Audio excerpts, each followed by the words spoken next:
उत्तर प्रदेश के प्राथमिक विद्यालय के शिक्षकों का सैलरी ना मिलने से बुरा हाल है।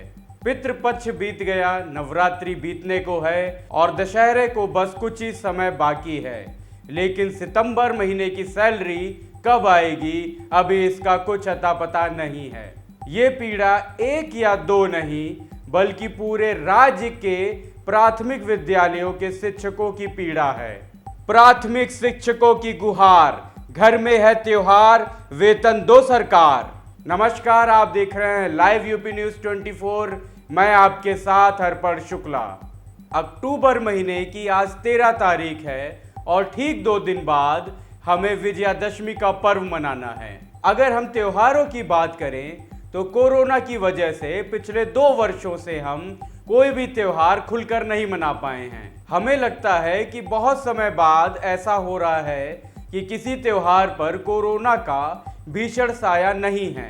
बाकी सभी 30 त्योहार तो कोरोना की भेंट चढ़ चुके हैं, परंतु हमें भी इस त्योहार को कोरोना गाइडलाइंस के अंतर्गत ही मनाना है।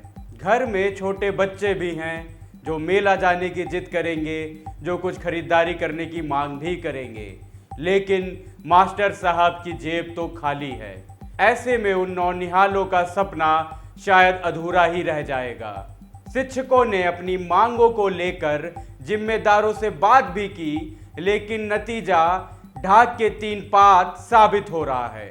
शिक्षकों ने हमें बताया कि लेखाधिकारी कार्यालय से पूछने पर पता चला कि बेसिक शिक्षा को आने वाली ग्रांट अभी तक नहीं आई है, जिस कारण वेतन बाधित हुआ है।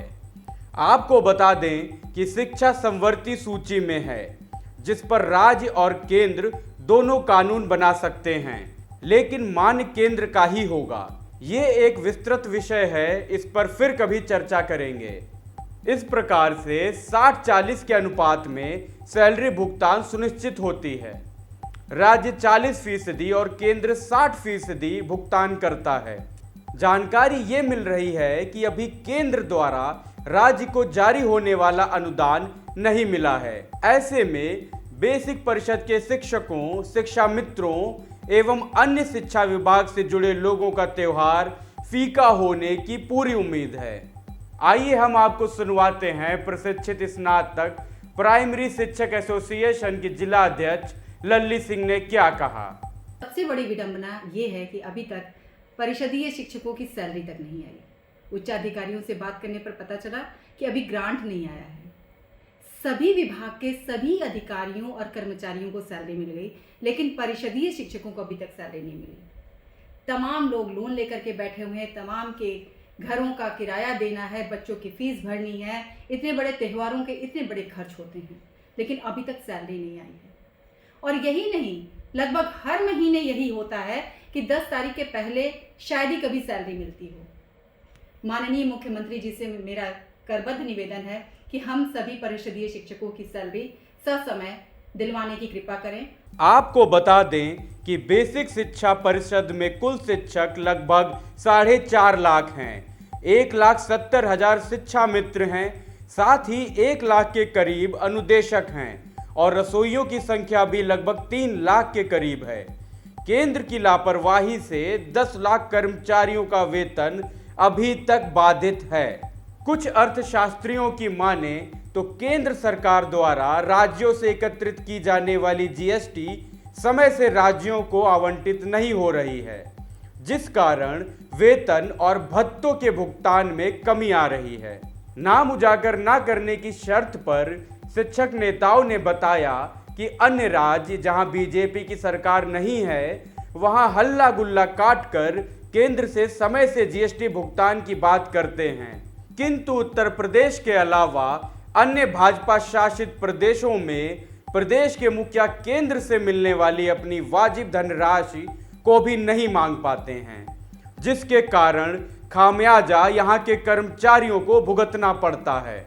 जानकार बताते हैं कि लगभग 3 वर्ष पूर्व ऐसी व्यवस्था थी कि जिलाधिकारी अपने कंटेंजेंसी फंड से किसी भी विभाग का वेतन बाधित होने पर विशेष त्योहार के कारण रिलीज कर देता था और बाद में राज्य से इसकी पूर्ति कर लेता था। कंटेंजेंसी फंड तो आज भी है, किंतु भुगतान की व्यवस्था खत्म कर दी गई है। अब ऐसे हालात में दुर्गा पूजा, दशहरा जैसे महत्वपूर्ण त्योहार भी शिक्षकों और बेसिक शिक्षा परिषद के अन्य कर्मचारियों के फीके रहने वाले हैं। अब आपको मिलवाते हैं बेसिक शिक्षा परिषद के एक और शिक्षक से जो लखनऊ में तैनात हैं। सुनिए उन्होंने क्या कहा। कहना ये चाहता हूँ मैं आपके इस चैनल के माध्यम से भी लखनऊ जनपद के परिषदीय विद्यालयों के शिक्षक हैं और साथ ही लखनऊ के ही नहीं बल्कि पूरे उत्तर प्रदेश के जितने भी शिक्षक हैं उनमें से किसी का भी वेतन अभी तक रिलीज़ नहीं हुआ है, नहीं आया है। अगर शिक्षक समय से अपना वेतन नहीं पाएगा तो उसकी बहुत सारी चीज़ें डिस्टर्ब हो जाएंगी, चाहे वो EMI हो, चाहे बच्चों की फ़ीस हो, चाहे उसके दूध वाले का खर्चा हो, चाहे अखबार वाले का खर्चा हो, चाहे बच्चों की बैन हो, उसकी सैलरी पर ही सारी खर्चे टिके होते हैं। आपको बता दें, जब लाइव यूपी न्यूज़ 24 ने राज्य मंत्री बेसिक शिक्षा सतीश द्विवेदी से इस मामले को लेकर जानकारी हासिल करना चाहा तो उन्होंने उसका कोई उत्तर नहीं दिया और यही हाल इनके अधिकारियों का भी है। जब जानकारी हासिल करने के लिए बेसिक शिक्षा अधिकारी को फोन लगाया गया तो उन्होंने भी कोई उत्तर नहीं दिया। अब देखना ये होगा कि बच्चों के जीवन में प्रकाश भरने वाले बेसिक शिक्षकों की दिवाली जगमगाएगी या फिर अंधेरी ही रह जाएगी। ऐसी तमाम जानकारियों को जानने के लिए देखते रहिए लाइव यूपी न्यूज़ 24। नमस्कार।